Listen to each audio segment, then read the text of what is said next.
Welcome to the show. Welcome to a brand new week. How we doing today? Glad to have you with us. It's Budweiser's Weekday Sportsbeat with IrishBreakdown.com. Three-man crew here to start us off today. I'm Sean Stiers, and I am joined by Vince D'Addario and Jesse Stiers on this Monday. Jesse's got some travels that he's going to have later this week. He can talk about them later if he wants, but this was actually going to be a Jesse day. And then all this crazy Marcus Freeman stuff came up. And like, well, Vince has got a lot of background knowledge on this, so we should probably talk about that. I should also say, before we get into that, at long last, Notre Dame has brought in some guys from the transfer portal. Everyone can breathe easy. What did we say? What did we say for like the last week and a half? Just relax. Everything's going to be okay. Vince, it's not even worth the victory lap because we're not even going to get recognition for it.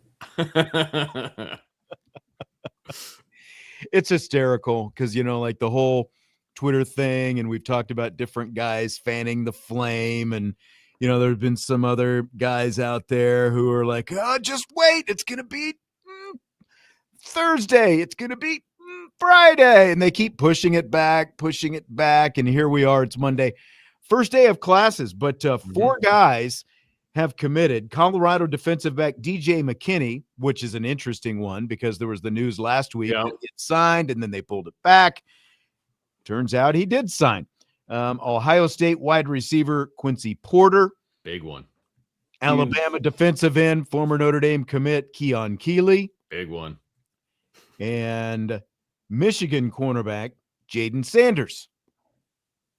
Fairly large. Yeah. No, they're all. I mean, he started all the games as a true freshman at Michigan. That's a large get to me. Yeah. And if you can also say Armel Mukum because he's back from the portal, back into the fold. So you could almost say that they signed five guys essentially, since he was out the door and everybody was kind of upset about it, and now he's back. So just good news all around. Jesse, our Irish Gordian Knot is calling you short. Like, I don't even know. Wow. I think by average, I would say I'm average. Like, I'm 5'10", and I think that is like the definition of average. You're admitting 5'10" now, because I remember there was a time when you were listing yourself as 6 foot tall. So yeah, with cleats on. When you have spikes on, you're up with the spikes. All right. So we'll come back to the recruiting news in a minute, but I did want to start with this Marcus Freeman stuff. Unfortunately, it did get resolved today after everything blew up yesterday. I do, again, think we need to kind of talk about it and talk about the resolution that was come to as well. The South Bend Tribune broke the news yesterday that a police report had been filed against Marcus Freeman stemming from an incident that took place Saturday, January 3rd at Mishawaka High School at the Al Smith Invitational Wrestling Tournament. The alleged incident involved Freeman and a New Prairie High School wrestling assistant coach. And now I'm kind of in the middle on this. Do we say his name, or do we? It's out there. I mean, give him too much. Do we give him too much recognition by saying his name? Because to me, this has been a money chasing kind of situation from the jump on this whole thing. It feels like. I actually would fall on I don't think we should give him the recognition. Okay. That's where I'm at. But you know what? I'm one of three. So that's where I'm at. Right. Okay. Jesse? No, I don't think you should use the name. Okay. So we won't say his name. Good. We'll just say the New Prairie Wrestling coach. Yes. Assistant coach, to be clear. The school out there as much as possible because they hired him. That's exactly right. There's question now as to whether or not he should be fired when you look at this whole situation. So they were at the Al Smith Invitational. Marcus Freeman's son Vinny was wrestling at said invitational, and I started to say his name. The coach was there as a coach for a rival high school. These two teams are in the same conference, the Northern Indiana Conference. So this wrestling coach filed a police report to a Mishawaka police officer at the tournament, accusing Marcus Freeman of battery. And the Mishawaka police investigated it. turned over the completed report to the St. Joe County Prosecutor's Office to determine if any charges would be filed. Notre Dame issued, of course, a response yesterday refuting any wrongdoing by Freeman. It proved to be true because just a couple hours before the show started today, the St. Joseph County Prosecutor's Office issued a statement that we'll get to in a minute, basically saying no charges would be filed. What's interesting about this, Vince, is this all blew up yesterday. Early last week, the Al Smith Invitational, for those who don't know about this wrestling tournament at Mishawaka, it's an annual tournament right after the holidays, one of the biggest tournaments in the entire state. In the country. I mean, it's a big tournament. I forget how many schools are involved. I've done some announcing for it. I mean, I know you've probably been to it in some form or fashion. Like it's a huge tournament. That multiple gyms. I think there's 16 teams that come in, or and it's a bunch of days and multiple days. Yeah, right. And so Vinnie Freeman. So I knew the tournament had wrapped up, obviously, again, because like early last week. So I go on Twitter and I search Vinnie Freeman to see, because I had never heard like what he did at the tournament. Did he win it? Like what? Turned out he came in second place. He lost in overtime to this guy.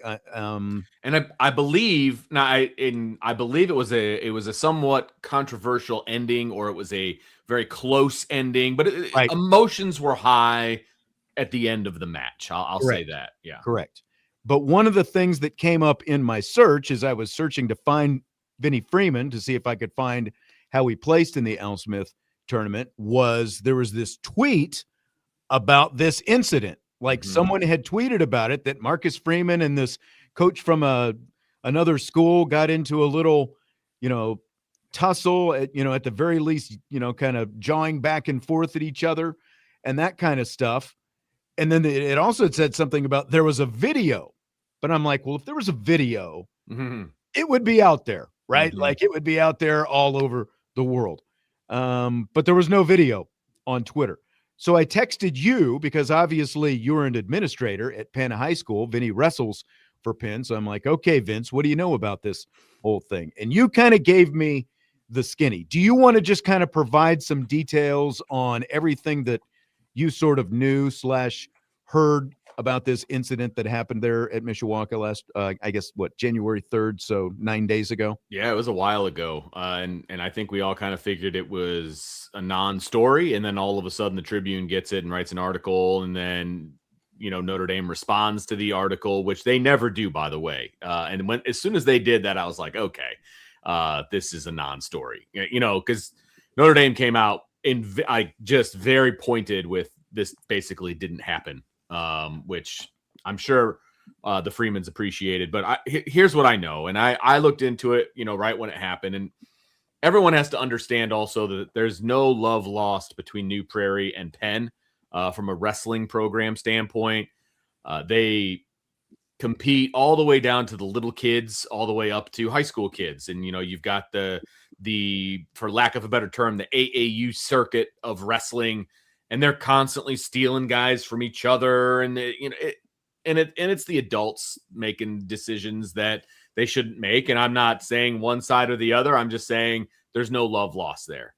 And so, sure, on this particular, and the other piece of this is about a week prior to the tournament was the dual meet between New Prairie and Penn. Oh, okay. And Penn won at the last minute, kind of a deal, and there was last match kind of thing. A lot of bad blood at that meet. I can tell you that right now. A lot of parents, there were issues, coaches were issues. Like it was very heated. So now fast forward to the Al Smith. You've got, Vinny's the number one ranked wrestler in his weight class. He is the clear and obvious target for, if you are an anti-Penn person, he's an obvious target, right? And this by the match, way, while you're thinking about, I'll just answer this question for Michael real quick. Okay. He wants to know where New Prairie High School is. He says, in my years at Notre Dame, I don't recall that a high school. It is just west of South Bend. So it is. It's actually in Central Time Zone. It's maybe 15, 20 miles-ish to the west. That's right off State Road 2. New Carlisle is the town. Yep, New Carlisle. Right. So anyway, this match is taking place. There was no New Prairie wrestlers that were going to wrestle for 90 minutes from that point on. And yet this coach decided that he would be there, mat side, heckling Vinny during his match. Right. Okay. He had no business being down there. He had no dog in the fight. There was no reason for him to be there. Again, I said the match ended in an emotional state. I don't know if it was a controversial call. I don't know. I wasn't there. But it was emotional at the end. Obviously, but it was emotional, but it also had nothing to do with the New Prairie. Zero. Because he did not. Zero. Vinny Freeman was not wrestling against a New Prairie. He was wrestling against a guy from Hanover Central in this match, according to the Tribune's article. Yes. So Vinny was being kind of not escorted, but he was leaving the gymnasium with his parents and the head coach and his mom, and they were taking on the athletic director from Penn High School was in the area as well. And this coach just followed him out into the hallway, chirping and yelling and screaming. And basically, I have on very good authority that Freeman stood there with his hands in his pockets and basically said, get my son's name out of your mouth. And then the guy started yelling at his wife. Like, come on, dude. Like, it was a very inappropriate situation from a verbal standpoint. And then, of course, he tries to go make a police report after the fact and all of these different things. So, I was told, like I said, from a very competent source, this was a non-story to begin with.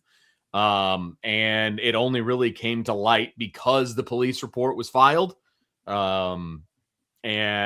Well, that's exactly it. Because again, you and I both knew about it last week, and we talked about it off the air. And it was like it sounded like just some tempers flared, and obviously talking about this coach, and kind of sounded like he was sticking his nose in and saying things that he shouldn't have been saying. But it's just like emotions flare up sometime at sometimes. Absolutely, sure.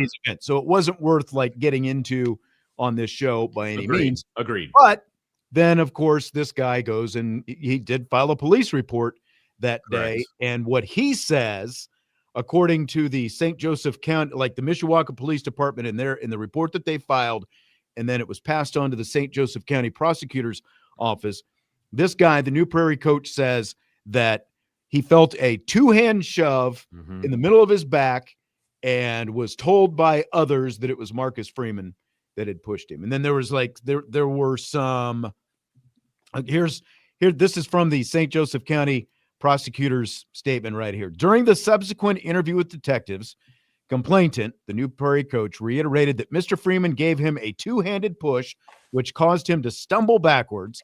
He advised detectives that he immediately recognized Mr. Freeman. He also advised officers that he believed Mr. Freeman was, quote, rich, and he planned to hire an attorney. This is in the St. Joseph County prosecutor's release that they released today. So I'll just go ahead and continue to read this as we kind of get, through this whole thing. Officers interviewed two acquaintances of the New Prairie coach. One acquaintance described Mr. Freeman shoving the coach with an open hand. Another acquaintance stated that Mr. Freeman struck the complainant, causing the complainant to be pushed backwards by the blow. There was a video of this. Now the video came from the security cameras, I believe. Okay. That's where the video came. That's why nobody's seen it. So it wasn't like a viral someone had phone out kind of thing. Yes, it came from the security cameras. Okay, so a review, again, this is from the St. Joseph County prosecutor's statement they released today. A review of the video evidence does not support those assertions, excuse me. While the video of the incident is from a distance, officers were able to identify Mr. Freeman and the complainant. In the video, officers were able to observe Mr. Freeman moving to leave a crowded gym with his son. The exit doors were partially blocked by other people. As Mr. Freeman walked toward the doors, a video shows the complainant moving from his position near the doors and approach Mr. Freeman. Mr. Freeman turned toward the complainant and paused for approximately 1 second. Mr. Freeman then left the auditorium at a walk. The video shows that while Mr. Freeman's right arm is not fully visible, His left hand remained in a pocket during the interaction between the complainant and Mr. Freeman. The head and body movements of both the complainant and Mr. Freeman do not support the supposition that any violent physical contact occurred. Additionally, while Mr. Freeman's right arm is not fully visible, the video does not support the claim that Mr. Freeman gave the complainant a, quote, two-handed push, nor that the complainant stumbled backwards after the incident, as originally alleged by the complainant and his acquaintances. So honestly, it sounds like this coach should have charges brought against him for filing a false claim, false accusation against Marcus Freeman. I mean, it sounds like it was very cut and dry. And what I was told today was before we got this description and before we found out that there were not going to be any charges filed and all of those different things, I was told that the video will exonerate. Like the person I spoke to had seen the video and was like, yeah, nothing happened. Like his hands were in his pockets the whole time. Right. And he basically said, leave my son's name out of your mouth, and then turned around and left. And obviously I work at Penn High School. I was not at this event because it was at Mishawaka High School. Okay. But I've been at many, many events, wrestling, football, where Vinny is participating and Coach Freeman shows up to support his son. He shows up. This is what generally what he does is he'll show up right when the thing is starting and he leaves right when it's over. Like he's not hanging out. He's not talking to people. This kind of stuff, quite honestly, because exactly. Of not just this. Obviously, there's some well-meaning people wanting to get a picture or autographs or for sure whatever, but also this. Right. Because listen, like the words that the police said, this guy's rich. I'm going to go get an attorney. Yep. Like he was just looking for a chance to cash in. He was obviously instigating, looking to provoke a response. Marcus Freeman did not give him the response that he was hoping for, so he made one up instead and blew this whole thing. And didn't think that there was cameras involved. Right. That it was gonna be his word against his, and he was gonna be able to walk away with a settlement. But the bottom line is Coach Freeman, I mean, he had his hood up. Like he wasn't there to be Coach Freeman. He was there to be dad. And he was there consoling his kid after he just got beat in the biggest tournament outside of the state tournament, right. Of the year. And he was trying to leave. Like the doors they went out of the gymnasium led to the next set of doors to walk out to where he had his car parked. Like he was trying to leave and go back to Notre Dame because it was also a big recruiting weekend. Is it that exit where you and I used to go in and out over there? That's what I was told. Yeah. It's like kind of a little bit of a vestibule in there. It's a little congested because there are stairways and he was trying to walk out and leave. Yeah. And he was confronted, and my favorite part of the whole thing is at the beginning where he says the complainant didn't realize it was Coach Freeman. Like he didn't recognize it. Really, dude? Right. Really? Especially when you wrestled the week before. Like everyone knows who Vinny Freeman is. Like especially if you're wrestling in the same league, like if New Prairie and Penn are those kind of rivals, everyone knows who Vinny Freeman is. Yeah. Everyone knows who his dad is. Like and to try to claim that ignorance is just pretty stupid. And the conference meet is now this Saturday at Penn High School. So that'll be a lot of fun. It's a good juice here. Yeah. Well, didn't he get banned from this meet? I don't know all the details there, but all I know is I'll be there as the announcer, so I'll let you know. I'll be there all day. Or we'll have your camera ready to go. That's right. Seriously. I want to get paid. Should be interesting. So it all turned into a non-story. Let me ask you this, because there are some people, who took exception even with the fact that this, that the Tribune, wrote a story about this. Do you guys have any issue with that? I think it was a little premature. People file police reports all the time. I see it literally.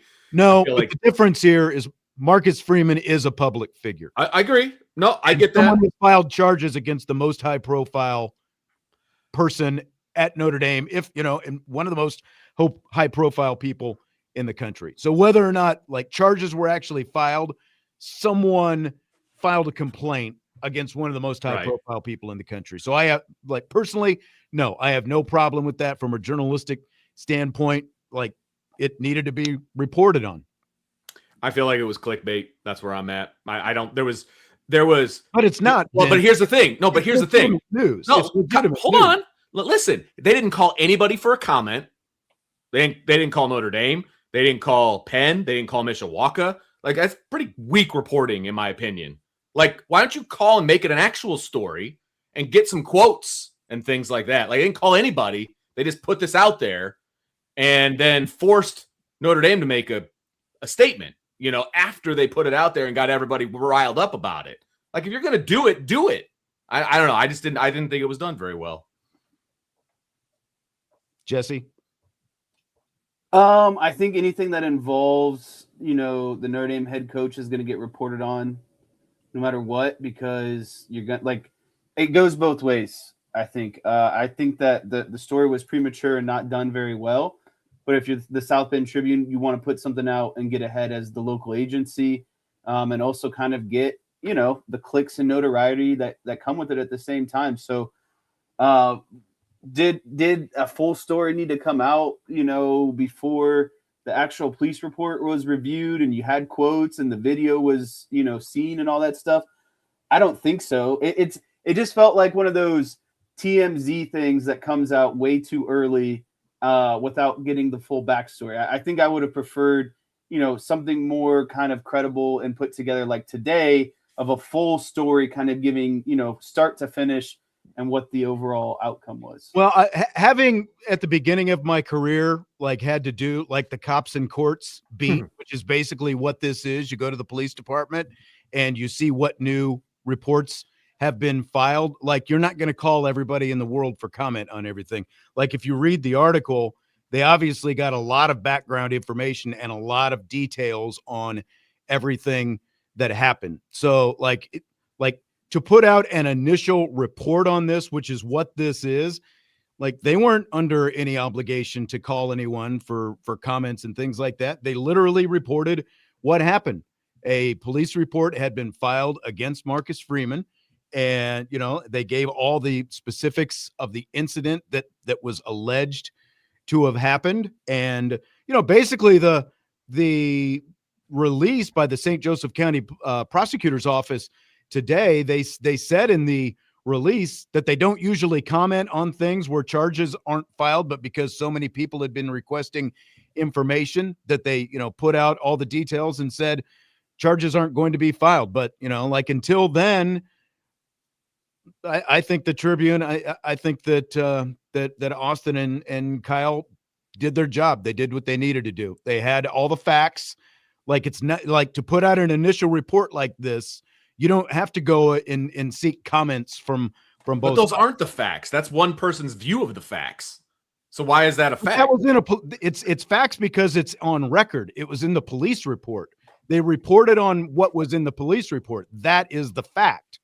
Whether or not those things actually happened, yeah, I mean, that's all subjective. And now we find out later that things didn't exactly happen that way. But they were reporting on what was in the police report. Yeah, I don't think that took two people either. Having a two-person byline to read what happened in a police report, I don't know. I got issues with the whole thing. I'm sorry. Not everything's clickbait just because you don't like it. I didn't say I didn't like it. Everybody on the beat knew that this occurred, but nobody reported it until Sunday. Because again, that's when they found out that this guy had filed an official complaint against Marcus Freeman. Well, because now it shows up in the on the legal side of things. Again, yeah, we knew about it a week ago, but as far as we knew, there was nothing that had officially been filed at that point. I don't think we're going to agree on this. We are definitely not going to agree on this, and that's okay. That's okay. We don't have to. Yeah, exactly. Yeah. It's all good. It's all good. The bottom line is I'm glad that the truth finally came out. No, I'm not close to the writers. I just know. Oh, no, not at all. I'm not close to the writers. Look, I know both of them. Yeah. I'm not protecting them. Oh, no, not at all. Journalism. And just because you don't agree with what journalism tells you doesn't mean it's fake. And that, this is where I'm going to get fired up, because people, oh, you're protecting this and you're protecting that. Look, there was a complaint filed again against the most high profile person at Notre Dame. That is news. And as such, they did their job. End of story. I really don't want to go down this hole too much farther, because we have like actual good things to talk about today. Yeah, look, I'll say this. Like, I like those guys a lot. Look, they wrote about my son. They put him on the All Tribune team. Like, why? I'm not attacking these guys as individuals. I think they're good people. I enjoy both of them. I don't have any issue with them as people. That's not what this is. This is just a difference of opinion. That's all. That's allowed. We're allowed to have a difference of opinion. Right. It's okay. Let's take a timeout. When we come back, Notre Dame gets some commits from the transfer portal. Let's do that. Coming up next, Budweiser's Weekday Sports Beat with IrishBreakdown.com.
Budweiser's Weekday Sportsbeat with IrishBreakdown.com.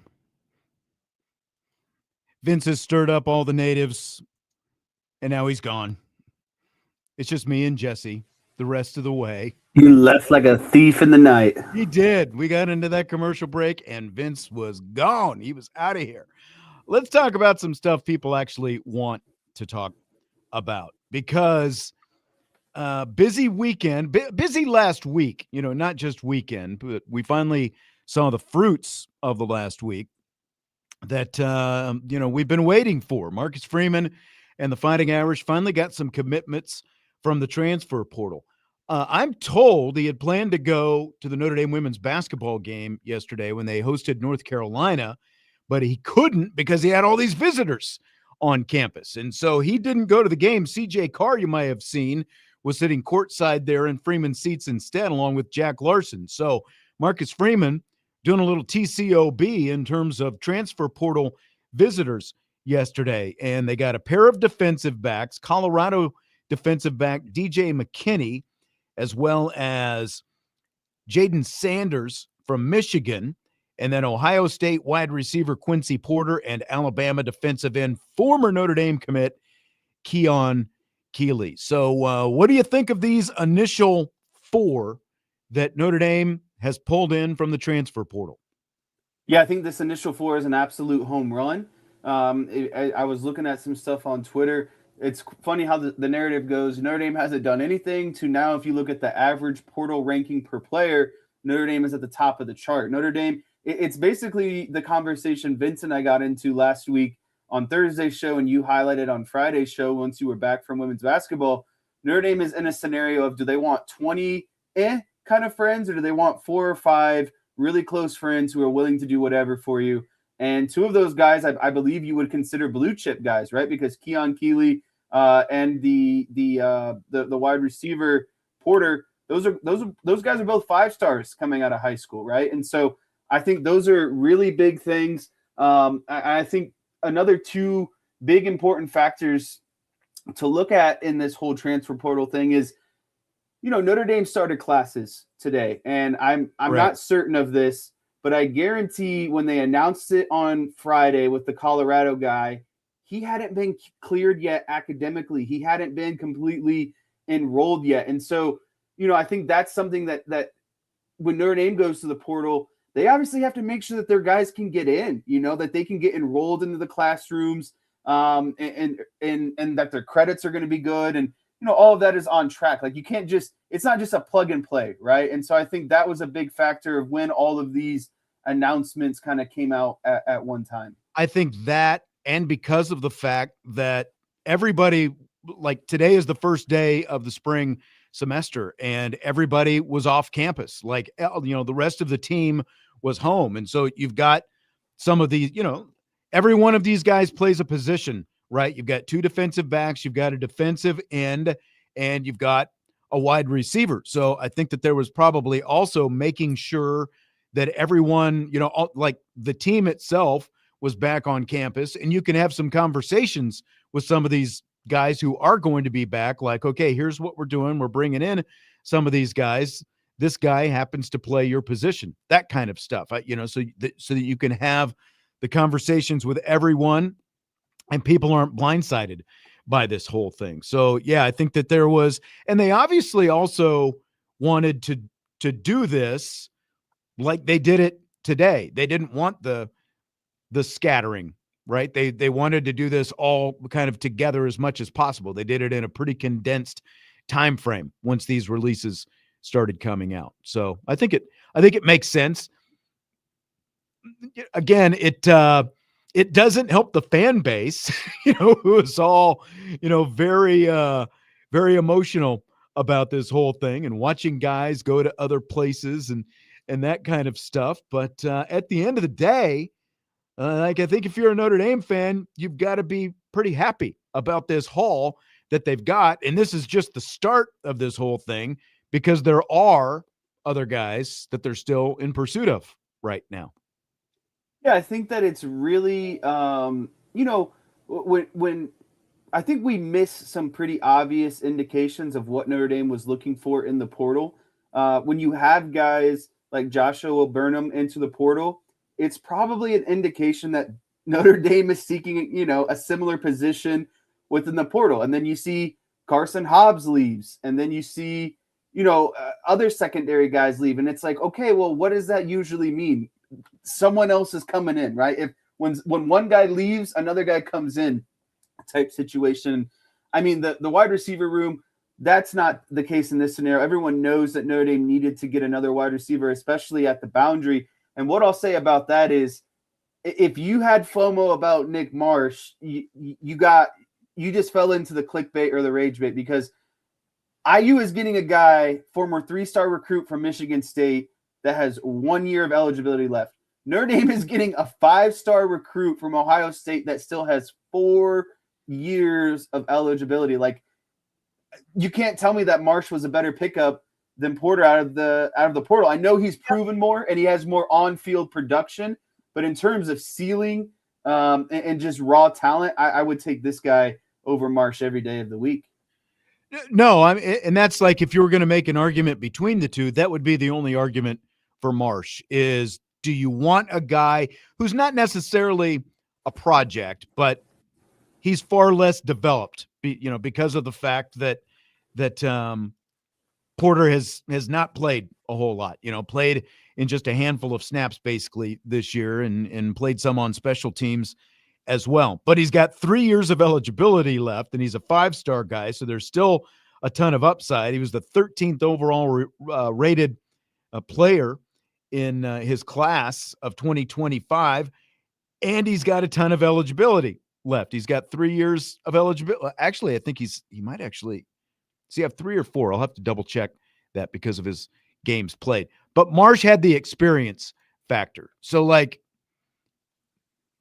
it sounds like you're completely willing to take the trade-off of 5-star with a ton of upside versus getting experience with a guy like Marsh. Yeah, I 100% am, because you're only going to squeeze out of Marsh this season. This guy could end up being, one of the next All-American wide receivers. He's got all the talent. He's got the size. and I'm going to be quite honest with you. If Ohio State wants him, he's pretty freaking good at wide receiver, right? Like, that's all they do is they just turn out wide receivers. So when you get some of the guys, the top wide receiver talent in the country, to say, you know what, after one season of Ohio State, I'm actually going to leave and go elsewhere, I just think that that's a massive gain for Notre Dame. And to be honest with you, I don't think you would have seen this 5 years ago. I don't think you would have seen Notre Dame go into the portal and get guys from Ohio State, Alabama, Michigan, Colorado. It's just, these guys are a massive upgrade to this roster that was already, really loaded at the same time. So if I'm Notre Dame, I really think that there's I think they're about halfway there. I think they're going to add a kicker, a quarterback, potentially another wide receiver, and an interior defensive lineman or two. So I really think we're about halfway there. I would feel ecstatic if they can get one of those 3 defensive linemen between the 2 guys from Alabama and the guy from Pitt. If they can get one of those 3, I think they absolutely knock this portal class out.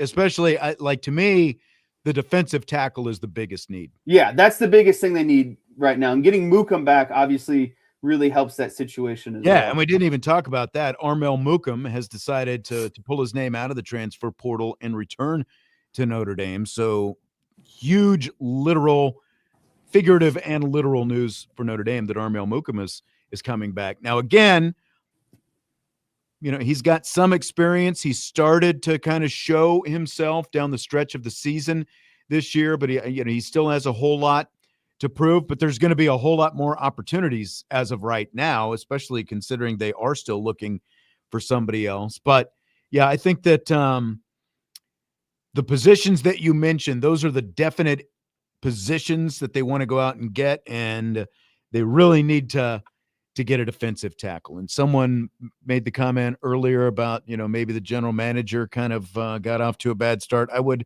agree with that based on things that we have heard, but you are where you are right now. And I mean, the fact of the matter is they added 2 former 5-star guys. One of them, the receiver from Ohio State, Porter, still has 3 years of eligibility left. And you mentioned it, like, you want to get a receiver.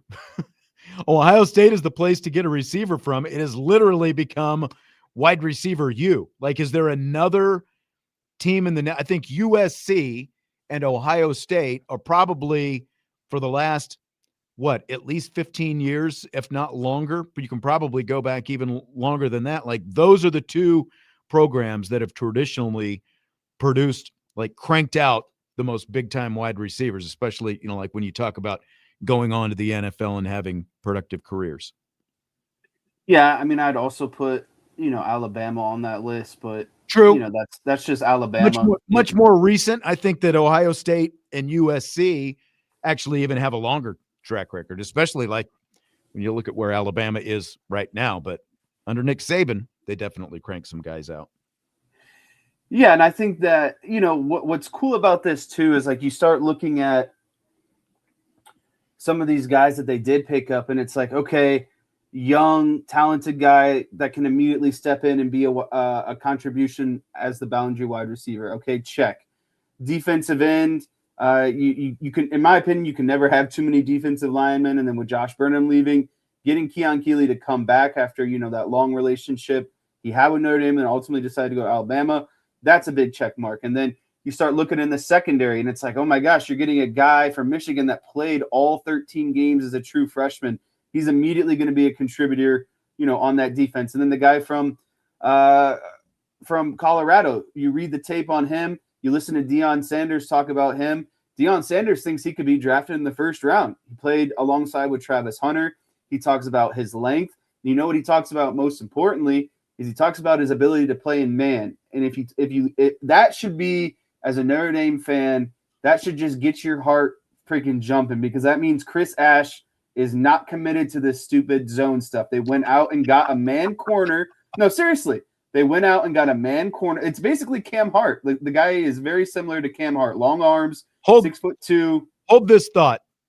Let's take a quick timeout. We'll come back and I'll let you elaborate that on even more, because I don't want to run out of time here, because we're starting to push up a little bit toward the end of the hour. So let's take a break, and we'll come back with that. Some thoughts on some of these defensive backs in this initial transfer portal haul that Notre Dame reeled in today. Budweiser's Weekday Sports Beat with IrishBreakdown.com.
Budweiser's Weekday Sportsbeat with IrishBreakdown.com.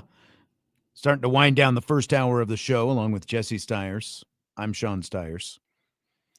Just to clarify, I did not kick Vince out. Vince did not get mad and leave. We talked before the show because he was not initially supposed to be on today because Jesse is going to be off at the end of the week. And so Jesse and Vince switched days. This was going to be Jesse's day, but because of the Marcus Freeman story that came up over the weekend, I asked Vince to be on since he had some background knowledge on it. I didn't realize it was going to turn into what it turned into, and we were going to disagree quite so much. Jesse, are you there right now? I am here. It gets darker in your background every time you come on. I'm up in the attic. Tuco says, let's get some super chats to pay Jesse's electric bill. I probably should have turned the light on during that break, but I always turn myself off and mute myself because I don't want people to hear me or see me. I was typing away. I was making sure my timesheet was done for today, and then I realized we came back from break. And right now your light is going in and out. You've got a very dark silhouette that you've got there. James, by the way, thank you for the super chat. He says, go Irish, bear down, to quote Ben Johnson. Well, we know what he said, LFG. We'll talk about that a little bit as well. So you were starting to go down on the road with these defensive backs and talking about guys who are more capable of playing man-to-man. I think the curiosity that I have with DJ McKinney, the Colorado defensive back, he is 6'2", 180, so he is long. Jaden Sanders, the Michigan DB, is 6'1", 193, some length as well, a little bit bigger. Christian Gray, 6 foot, 188 pounds. I wonder, we have spring football coming up. This is just my initial, when I look at these two guys, a little bit bigger than Christian Gray. Sanders has both length, and some bulk as well at 193, just a little bit thicker. But could Christian Gray move inside? Could he be the nickel now with this? What do you think? Yeah, I do think I was just getting ready to say I think that Christian Gray or this Colorado guy are going to become the nickel. I prefer, especially on the outside for my corners, to have a little bit more length, and that's what this Colorado guy is going to have. And I also think that Christian Gray has struggled a little bit with some of the man-to-man over the years. I think teams know if you're going to pick on someone in man, it is Christian Gray on the Notre Dame defense. And so, maybe there's some sort of rotation, but I'm just going to say I don't want to get down to the specifics of who's going to play where. I want to talk about the overall room. Okay. I think with the addition with both of these guys, you can make the claim that Notre Dame has the top secondary in the country. I think you're right. When you combine Tay Johnson, Adon Schuler, Christian Gray, Leonard Moore. Now you've got the transfer from Michigan who's got 3 years left, was a full-time starter as a true freshman, played in a lot of big-time games. He's going to be a big contribution. You have this guy from Colorado who's great in man, really good size, good frame. And again, someone that Deion Sanders speaks very highly of. I'm not trying to blow smoke. I think Notre Dame definitely, you combine that with their linebackers, their second and third level, I think can compete it, and if not the best in the country. I agree. They have speed and athleticism just all in the back half of their defense. And we're not even talking about the freshmen who are coming in as well, who are going to bring a lot of quality depth to that room as well. And I think that you're getting to the point where the way they've been recruiting, the numbers fluctuate a little bit. You did lose a couple of guys from the portal, but man, that secondary, once they finally figured out, hey, we do need to be playing more physically. We do need more man-to-man philosophies. We don't need to be playing quite as soft. This is our strength. Once that finally became, that light bulb went off for whatever reason that it was, and they figured that out, it became once again one of the better secondaries in all of the nation. And I think it's gonna be that with these additions and what they've got on the back end, man, with Schuler and Johnson back there. Like, I think it's gonna be legit elite in 2026. It's definitely going to be elite. And for me, and I don't want to jump too ahead here a little bit, but I think getting a defensive tackle will be the cherry on top for this defense. It would bring everything together for this defense. And so, I'm just really excited because I think the recruiting in the roster was already loaded. You're adding a few key pieces to kind of put you over the top and tie everything together. And then you combine that with just what's probably going to be mentality-wise a really nasty offseason for Notre Dame. They're going to be very hungry.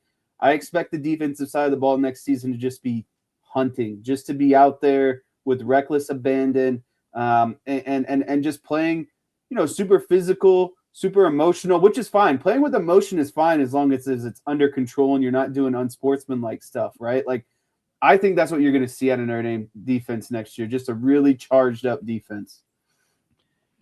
Will is asking, are the linebackers without KVA elite? He says, good, sure, but elite. Question. Yeah, I still think there's I don't want to say this because I think it would discredit KVA because he's an amazing player. And I think when he's healthy, him and Bowen are like 1A and 1B on that defense. But if KVA can't go, Marcus Freeman will step up and they'll be just fine. Yeah. And we started because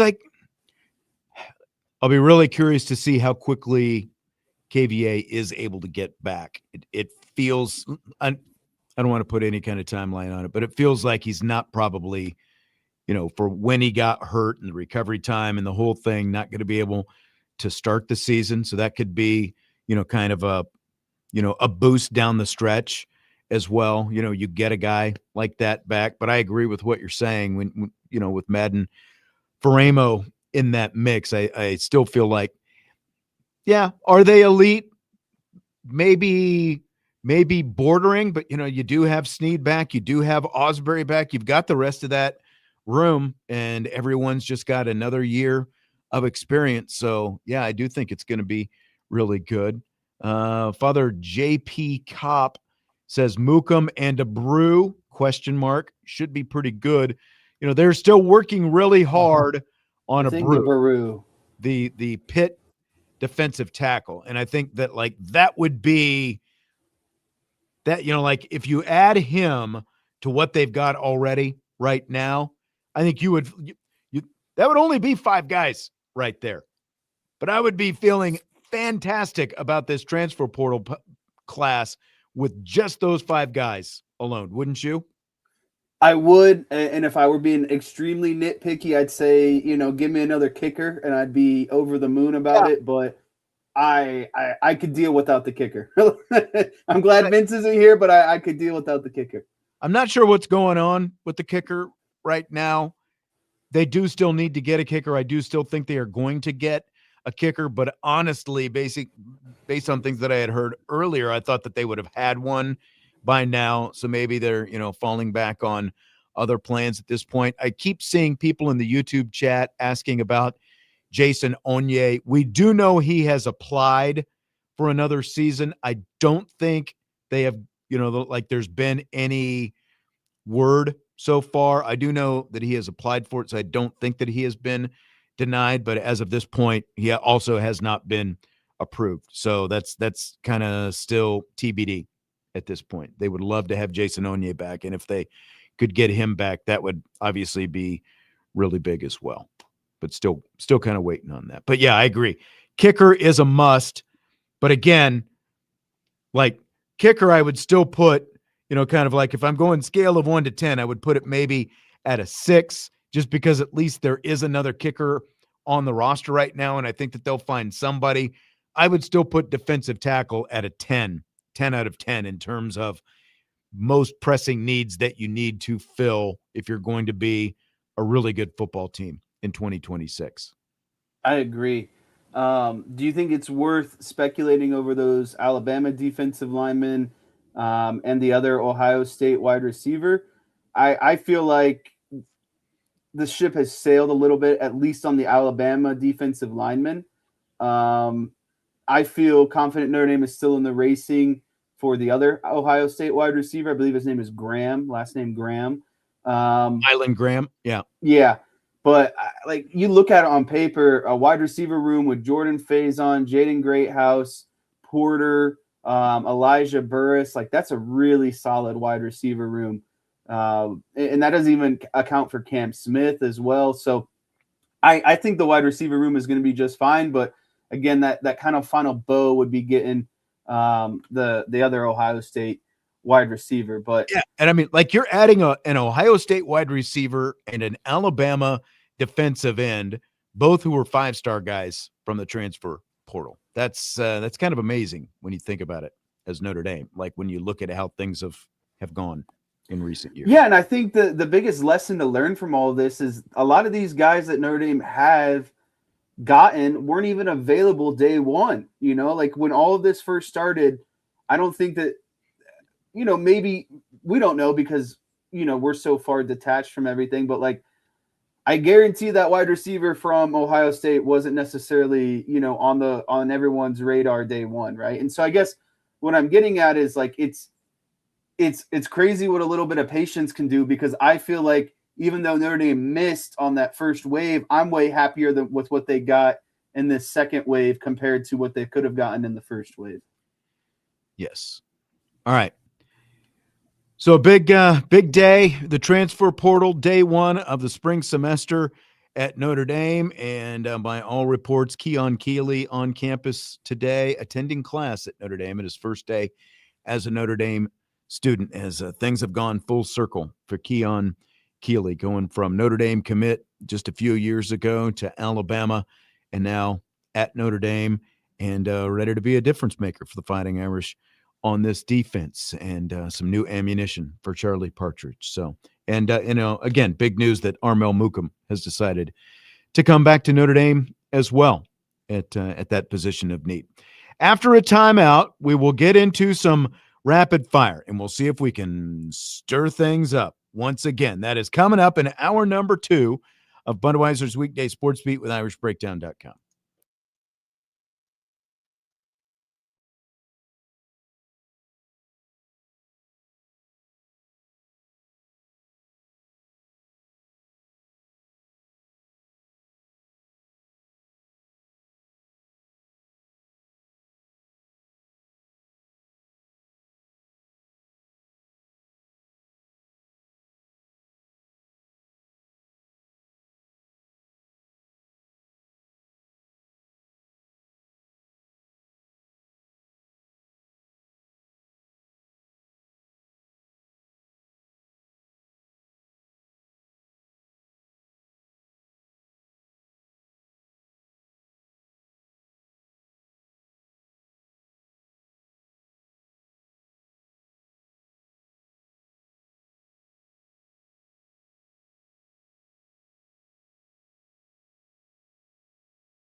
And that makes it hour 2 of Budweiser's Weekday Sports Beat. And behold, there is light wherever Jesse is tonight.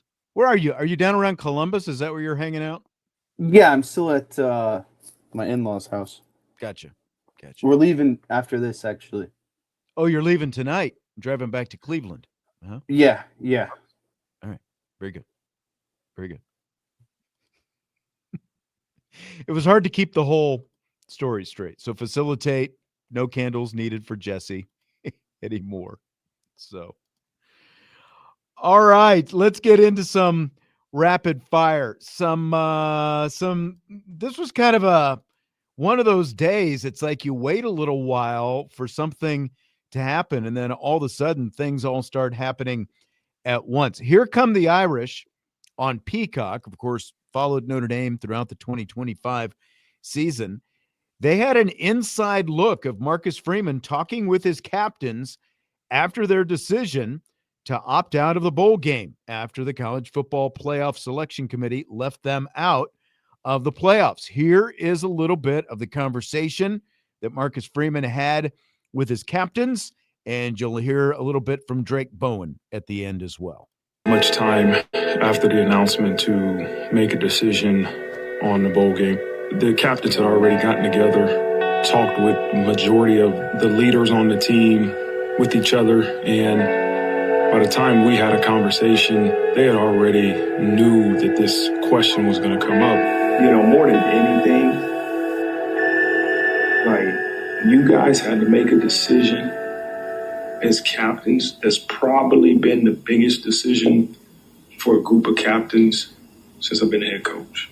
There's probably times in the year you go, okay, like, we meet with 3 once a week, we talk to the team on Thursdays, but you never know when you're going to have to make a decision for the greater group that's going to impact a whole bunch of people, and you're not going to please everybody. I mean, you guys saw that with your decision, but as long as you all felt convicted and made it for the right reason, that's why I agree with you, because it was the reasons. It wasn't an emotional decision. It was a well thought out. You spent time with each other. You talked to other guys. That's why I agree. If I thought you guys just were mad and just, no, coach, we're not going to do it because we're mad, I wouldn't have let you do it. But it was well thought out, and I wanted you to know how proud I am of you guys for representing the title that you voted for to have.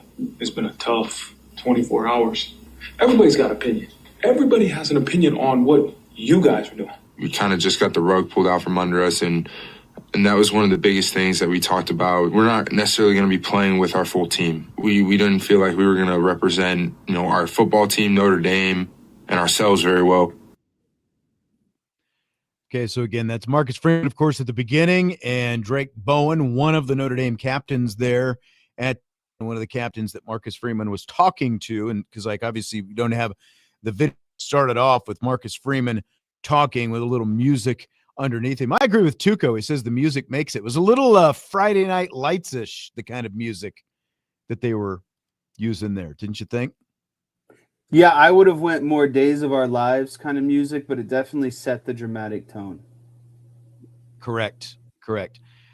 Justin is asking, did the whole team vote or just the captains? Again, this was apparently a decision by the captains, because you heard Marcus Freeman talking there, and it didn't sound like, the way some of the things that you heard Marcus Freeman say wasn't necessarily unanimous within the team. It doesn't sound like, and from things that we had heard, there were some guys who were like, yeah, I agree with what the captains are saying. We shouldn't play.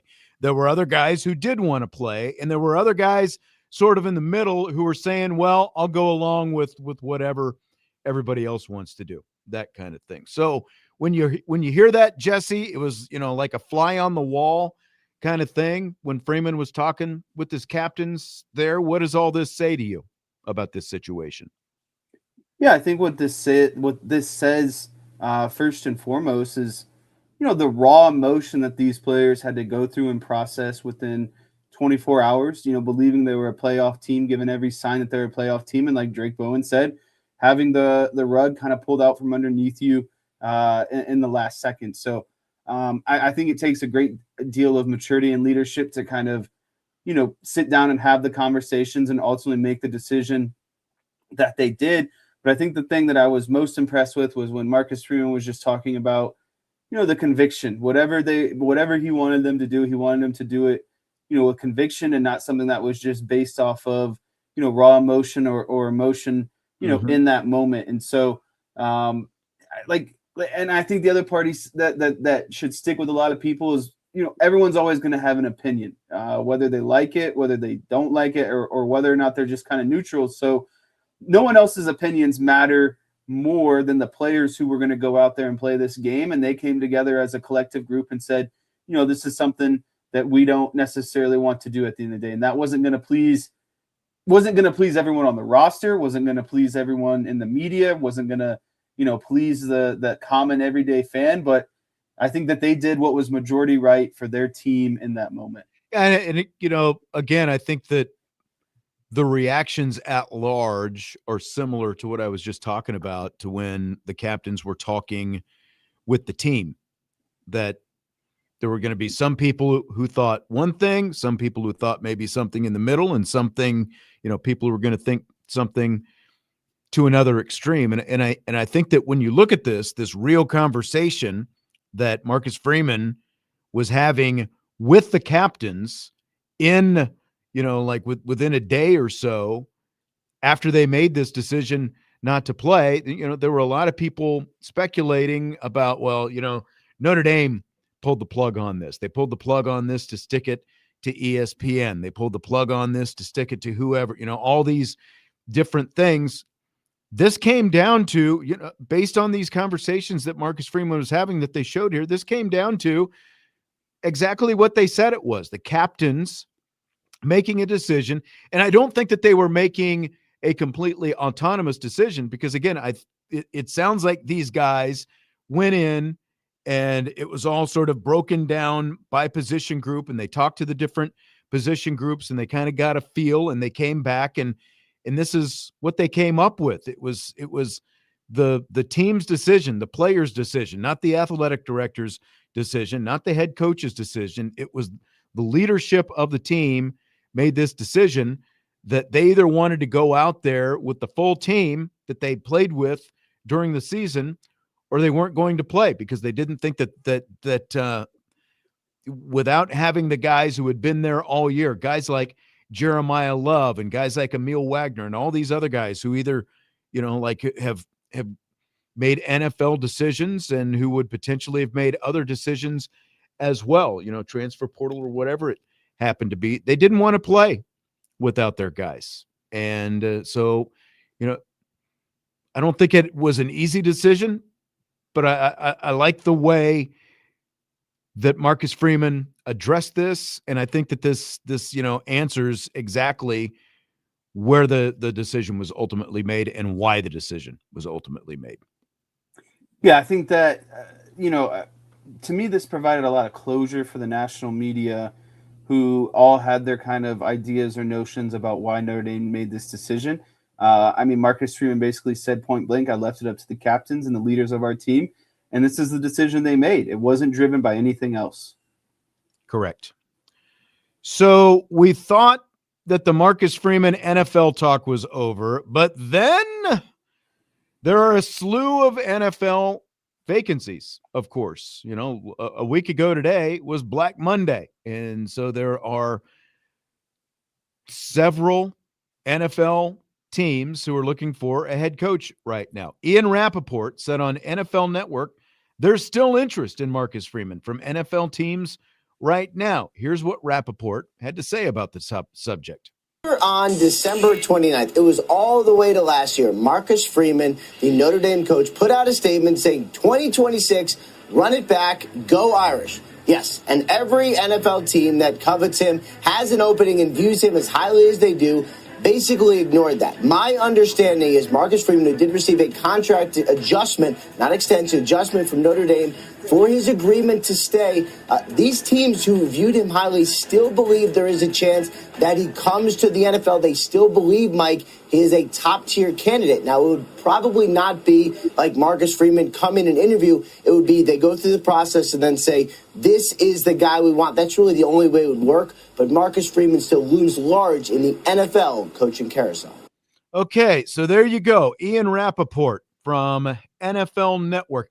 One thing I find amusing about this, by the way, is he did this on NFL Network. It was tweeted out, the video of him, and it wasn't just him talking about this. There were a couple of other guys, who were they were kind of like talking about the coaching carousel. There was one guy who was talking about Mike McCarthy.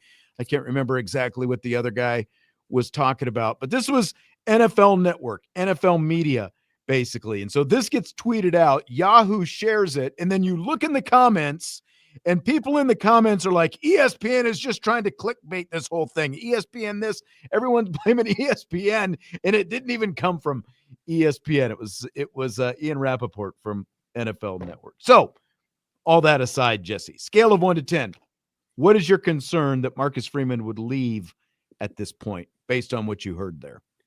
Yeah, I mean, it's a 0 out of 10. You can want all the things in the world, these NFL jobs. I mean, I could want $1 million tomorrow and say I'm still pursuing and chasing $1 million, but whether or not I get that $1 million is a different question, So I think that the teams are still going to act as if Marcus Freeman is, on the market, but I think Marcus Freeman himself is not going to act like he is on the market. Maybe 2 weeks ago, he flirted around and did what he did. That was completely fine in my opinion. Now I think he's basically said, hey, I'm in a committed relationship. Whether you keep trying to, text me, call me, flirt with me, I'm not going to call you back. And so I believe Marcus Freeman. And I do think that at least for the 2026 season, he is locked in and ready to go. I agree with you. I will go with John, and I will say a 1 just to leave open some sliver that it could happen. But it feels like to me that when Marcus Freeman put out that tweet, and like Rappaport said, you got to go all the way back to last year. Ha ha, funny, joke.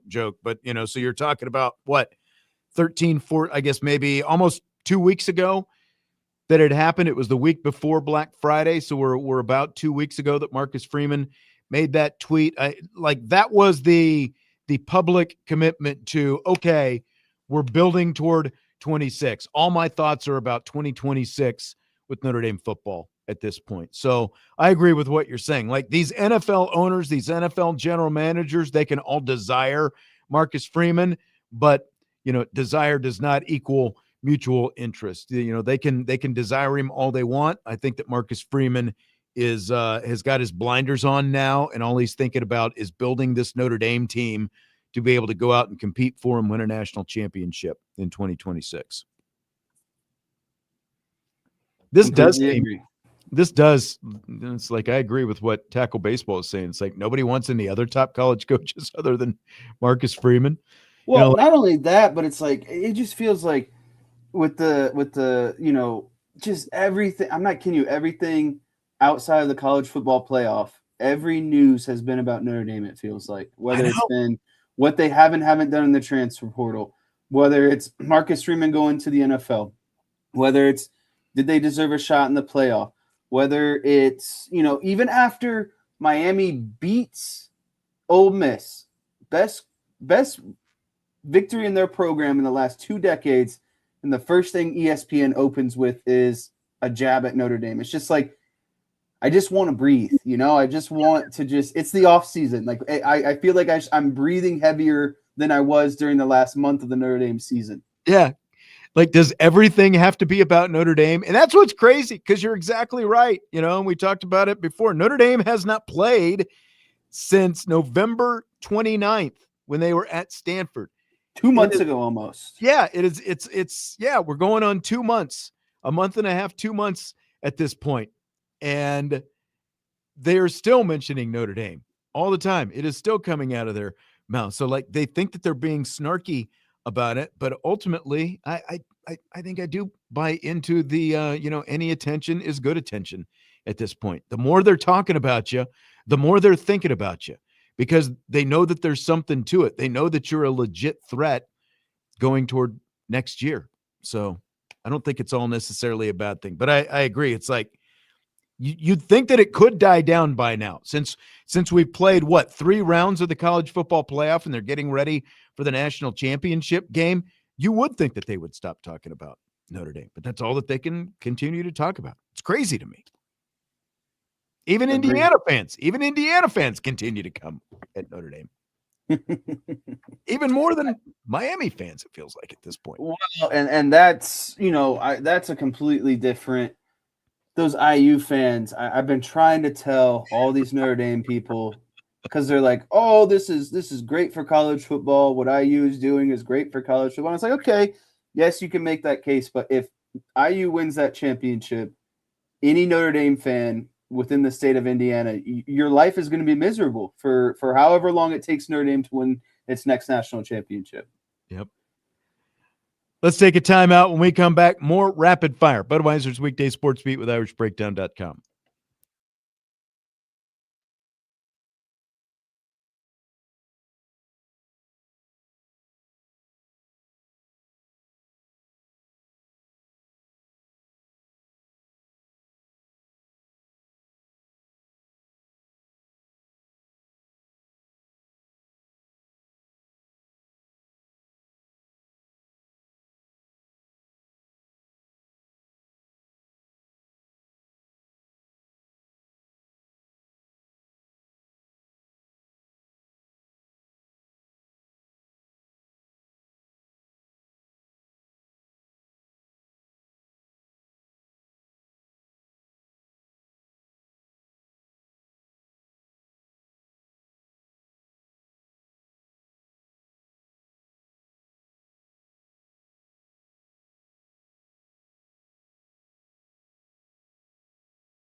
Budweiser's Weekday Sportsbeat with IrishBreakdown.com.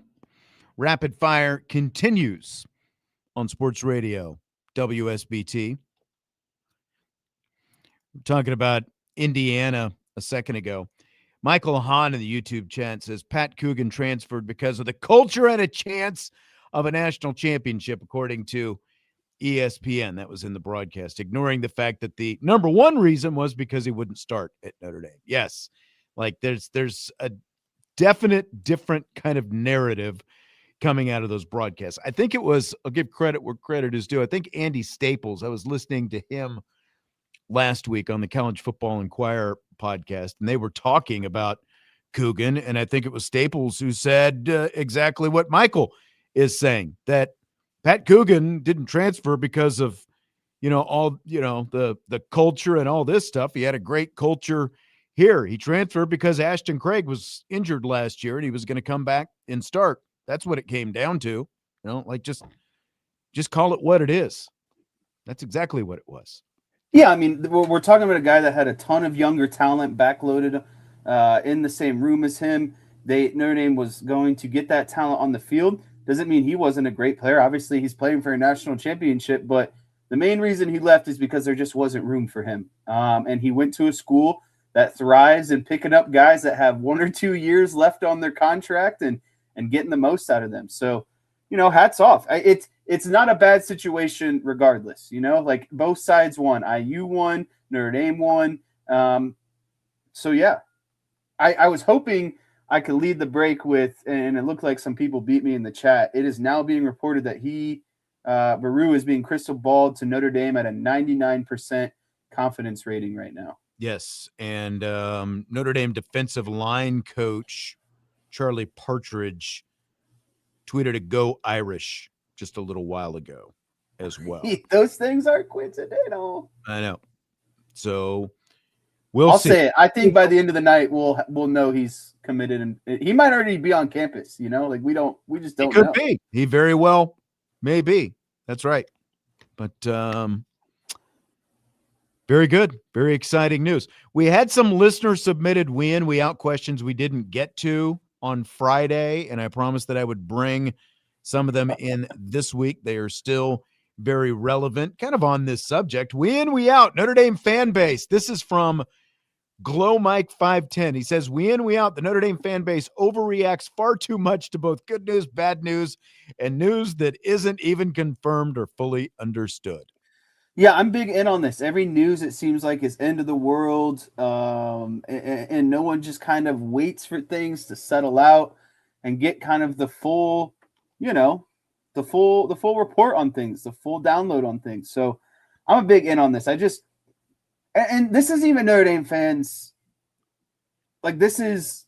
I do like that people in the chat are very self-aware because they're all in on this. It's like, I think everyone knows that it's definitely true. I think what you're leading to, is it just Notre Dame's fan base or is it all fan bases? It's a national problem. Pretty much everybody. Everyone's impatient. They want everything right now. Well, impatient and kind of like Marcus Freeman said, everyone's got an opinion, and it's like, what's I get it. We're all allowed to have opinion, but don't listen to the people who shouldn't have a qualified opinion on the subject at hand. Right. And I think I was talking about this on Friday. Like, just look at the whole Josh Burnham thing as an example. Josh Burnham, a part-time player, like wasn't necessarily going to be a starter, would have played still next year for Notre Dame, but he enters the transfer portal. And you would have thought that, especially it seemed like because he signed with Indiana last weekend and Notre Dame hadn't signed anybody yet, like, Josh Burnham, good defensive end, quality defensive end, rotational guy. He's not Justin Tuck. He's not Nick Bosa. He's not TJ Watt, but that's how people were acting. You would have thought that they lost an All-American, All-Pro defensive end. Very good defensive end, very good team guy, Josh Burnham, but there was a very big overreaction to the news that he left, especially when he committed to Notre Dame, just using, or to Indiana, just using that as an example.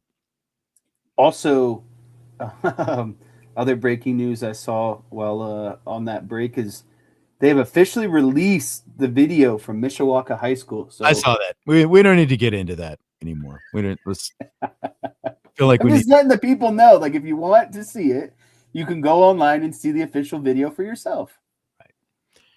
Andre wants to know if I know how many portal players Notre Dame has gotten over the last 3 years. Off the top of my head, no, it's not a Come ton. on. Can't believe you don't keep those statistics in your head. I don't have a scorecard.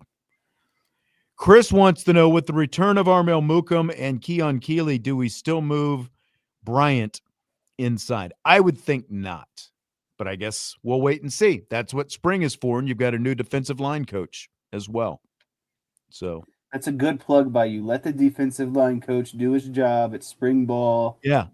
Let's Let see him how get this in thing here. goes. We're gonna have kind of a new philosophy, new eyes on the group. We'll see exactly what that looks like. So my initial response would be no. And especially like you got Mukum back. And if they do get Brew or Brew you or however he says it, we're going to have to figure that out. Brian told me it was just Brew. If it's Brew you, I can go with that as well. So this one was submitted by Chris. He says Notre Dame women's basketball has to win 2 out of the next 3 games if they want to make it to the NCAA tournament. Now, to explain, this was submitted Friday before yesterday's Notre Dame win over 22nd ranked North Carolina. But the average do still have 10th ranked Louisville this Thursday. I'll have to check and see if that ranking is still the same. I know UConn is still number 1 next Monday. But the question is, in or out, that they have to still win one of these next 2 games to make the tournament. Yeah, Louisville moved up to 9. I'll save you the time. Okay, thank you. I'm out on this. And it's really funny that this question that came up today in Rapid Fire, because I was going to come up with my own Rapid Fire question tomorrow to ask you about women's basketball. Oh, okay. You can still do that if you want. Yeah, I'm going to give my answer, and then I'm going to pose the question to you. Okay. I'm going to be out. These aren't must-win games. I think how you feel about the team can be determined in these next few games. Like I think Notre Dame's going to make the tournament. What your confidence is in them to make a legitimate tournament run, I think you can get a glimpse of that this week. I think that's where I would pose it. And then the question I was going to flip to you is, with Louisville and at number 9 and UConn at number 1, both in the same calendar week, what are you going to learn from Notre Dame this week in those 2 games? Let's save that for tomorrow, and let's answer this question. It's a good question, isn't it? Yeah, we can still answer that tomorrow. We've got some other football topics that are still coming up. I do want to answer this though, because I've kind of been, we've talked about this a little bit. There are a lot of people, talking about their tournament chances, and I went back and I looked, because going into yesterday's game, I said there are still 14 games remaining in ACC play. Now there are 13 games remaining in ACC play. But what I've said all along is, if Notre Dame were to pick up 8 or 9 more wins in ACC play, I don't care who they're against. When you look at their schedule, if they were to pick up 8 or 9 more going into yesterday, that they're probably going to make the NCAA tournament. And that's exactly how I feel about it right now. Now, does it help that they just beat a ranked North Carolina team? Yeah, I don't think North Carolina is ranked anymore. I think they fell out because now they've lost 2 in a row to Notre Dame and Stanford. But you go back and look at the ACC last year when they got 8 bids. Georgia Tech got an NCAA tournament bid last year. And you look at who Georgia Tech beat last year and who they lost to, they didn't beat anybody great. Basically, they had a couple of ranked wins, like a couple of quad 1 type wins, but they were 500 in the ACC. They had 22 wins overall, and they got into the NCAA tournament. And that's the question that we're asking. The question is not, to kind of what you're referencing there. The question is not, are they going to compete for a number 1 or a number 2 national seed? That's not what this Notre Dame team is likely going to be competing for this year. The question is, are they going to make the NCAA tournament? So my answer to this question that Chris posed is no. They do not have to beat either Louisville or UConn. Now, obviously, would winning either one of those games boost their resume? It absolutely would boost their resume. But it is not a deal breaker if Notre Dame doesn't win one of these next two games against Louisville or UConn. The question is, can you keep stacking wins? Can you be above 500 in ACC play? And that would put you at 20 plus. You would be in the, from where they are right now, you would be around 22, 23 wins if that happens. That's all they really need to do to earn a bid into the NCAA tournament. Now, again, like whether or not we start talking about, are they a legit, chance to make a Final Four, those kind of things, that's a completely different question. But the question is, are they going to be an NCAA tournament team? They don't have to win one of these next two games against Louisville or UConn. Again, it would be a big feather in their cap, a big resume boost. But I think all they need to do from now is win 7 or 8 more games in the regular season before you even get to the ACC tournament. Then you win a couple games in the ACC tournament and you're feeling really good. I think that's minimal what they need to do to get into the NCAA tournament this year. Yeah, and I think that's what they're going to exactly do. Yes. We're both in agreement on that. All right, so save your question for tomorrow. You can write it up. You can send it to me, and we'll address it in rapid fire tomorrow. And speaking of tomorrow, I didn't even mention this earlier because of all the the stuff that we were talking about. Okay, I just want to double check because I'm doing all this off the top of my head right now because Chris said that would give them 19 wins. They are 12-4 right now. I believe they are 12-4. That's why I want to double check their record before I answer this question because I don't want to have it wrong. Yes, they're 12-4 right now. So yeah, 7 would be 19, 8 would be 20.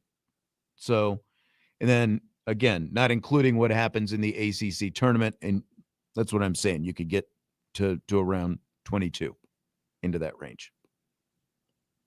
Yeah, I mean, like, do we really think if the season, and this is exaggerated, but if the season ended right now, 12-4, Notre Dame would be in the tournament. Like, they're ranked right now. Right. They're 12-4. If nobody else just played a keep game following this path, they'll be would just be fine. Right. Right. You have to look at their schedule. Like, everyone's panicking, I think, because they lost a couple games. You know what gave me a lot of encouragement yesterday? Size has given Notre Dame a lot of problems this year. But that was not an issue yesterday. North Carolina had size. And Sierra Toomey, their leading scorer, who is 6'4", was 0 for 5 from the field and scoreless because of Malaya Coles and the defense that Malaya Coles had on her. Coles, didn't score a lot of points yesterday, but she was phenomenal defending the paint yesterday. One of the best defensive efforts by any post that I have seen Notre Dame have this year. She really stepped it up, and again, like people have talked about development and lack of development and all these different things. Like what we saw from Malaya Coles yesterday was a very positive sign going forward. So felt really good about that. Yeah, I'm not trying to belabor this topic too much, but I told you this after that tough road stretch that they had. You got to be able to rely on your National Player of the Year towards the end of the game. And I think Hannah took a couple lumps early in the season, but I don't expect her to make those same mistakes later in the season. I think those are a learning moment. And basketball is hard. You have a bad week, like you're going to take a couple stinky losses here and there, but I think they're beyond that now. I agree. Let's take our final timeout. Back to wrap up rapid fire with some more football talk. Budweiser's Weekday Sportsbeat with IrishBreakdown.com.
Winding down Budweiser's Weekday Sportsbeat with IrishBreakdown.com with Jesse Stiers. I'm Sean Stiers. NFL playoffs, they continue tonight, the wild card round. What a great weekend of playoff football. It's been a great weekend of football, man. Like one of the best I can remember in terms of the wild card round. That Bears-Packers game Saturday night, I wanted to just, because I'm not a Bears fan. I had no dog in the hunt. Your sister wanted to stay up and watch the game. And I was into the third quarter. I'm like, do you really want to stay up and watch this? You want to just go to bed? Nope. Staying up. Okay. So we stayed up and watched it. Lo and behold, here come the Bears again. I just didn't think they'd do it again. I was like, all right, you can only do this so long, right? It's the playoffs. It's going to come back to haunt you. I wish Vince was still on the show because I want to ask him if he's still a Caleb Williams doubter. I know. That fourth down throw was no other quarterback in the league can make that throw except maybe Patrick Mahomes. And that's a USC throw right there. That's what he did all at USC. 80% of that game? It's just like a lot of very average plays and Ben Johnson making stupid decisions to go for it on fourth down, just giving the Packers points by going for it on fourth down at your own 32-yard line. And then, game on the line, 4th and 8. Here's a little rollout, like you said, that only Caleb Williams can make on 4th and 8 to keep the game alive. It was insane. What did you think about Ben Johnson's drive-by post-game handshake, though, with Matt LaFleur? What did you think about that? I think it's just so hard. It's a non-story, but it is just because, me personally, right? I coach at a very low-level recreational league, right? And I get pretty fired up every now and then at that level, right? And so I don't know how NFL coaches are supposed to in the playoffs and LaFleur gets beat like that. What other reaction is supposed to happen? Ben Johnson wants to get in and out because I'm sure he knows he's pissed. You won the game. Can't you do it with a little bit more? Can't you handle yourself a little bit? I think he had so much excitement. He just wanted to get out of there and go celebrate with everyone, right? It was just almost a formality. But yeah, I agree. Because I have no problem with the F the Packers, the hands. The F the Packers in the locker room and all that stuff. Even even though cameras are on and whatever. There are a lot of people who have more problems with that. I have no problem with that. You're in your locker room. That's your team. Talk all the smack you want once you're in your locker room. But the drive-by handshake, it just feels like you could be a little bit more gracious out there. A little bit more classy. It's your first playoff win. Yeah. Yeah. I can get on board with that. Okay. I want to get to what you really want to get to, and we only have a little bit of time. You know what? I think let's save the Eagles for tomorrow. I want to ask you this. It deserves a lot of conversation. I think so too. I think it deserves more than we can give it right now. So again, some of the we in, we out questions. Irish English asked Brian if he thought anyone on the IB staff could beat any scholarship football player at Notre Dame in an arm wrestling match. And Brian apparently did not even mention you, Jesse, in his answer. So we in or we out that you take this as a personal shot at you that Brian didn't mention you in the answer about arm wrestling. I'll be out. I don't think Brian was trying to slight me by any means. I just think, I'm the person who probably puts in the least amount of hours on the Irish Breakdown staff. But the checks keep cashing, right? The checks cash. I'm probably the only non-full-time employee. It's just, I can see how it was forgotten about at the end of the day. But you're a little bit out of sight, out of mind, because everyone else interacts in Brian's sphere more than you. Me and Brian just don't interact. We don't do shows together. We don't text together. None of that stuff. And that's not a bad thing. It's just our paths don't cross. I would honestly he does the daytime shows. I would honestly be curious to see though, maybe Irish English, if he could impart some of this on us, or if other people know what the response was. I'd like to know who Brian thinks would have a chance in the arm wrestling thing. I was never, have you ever really arm wrestled? I was never very good. There's an art to it, and my the arm, elbow always hurts. Yeah. But I could beat some DBs. I could beat some DBs on that roster. Very specific skill, the arm wrestling, I feel like. I'm putting Christian Gray to work. I'll tell you that right now. Tuco, I can still get about 20 on the bench press for 225. Okay. Before we wrap up, if Aaron Rodgers loses tonight, the Steelers lose to the Texans, is Aaron Rodgers' career over? 10 seconds or less. Yes. I think this is his last year if they go out. I think he's coming back. I don't think he wants to let it walk. I think he'll be back with the Steelers again next year. Brady Quinn interview on tomorrow's show. I meant to mention that earlier. You'll hear the Brady Quinn interview coming up in the first hour of tomorrow's show. Jesse, enjoyed it as always. Enjoyed the interaction in the YouTube chat. Appreciate it as always. Brady Quinn interview tomorrow. Fingers crossed. I think we might get some more good Notre Dame transfer portal news. I'm not going to promise anything, though. Coming up tomorrow, Budweiser's Weekday Sports Beat with IrishBreakdown.com. Steelers victory.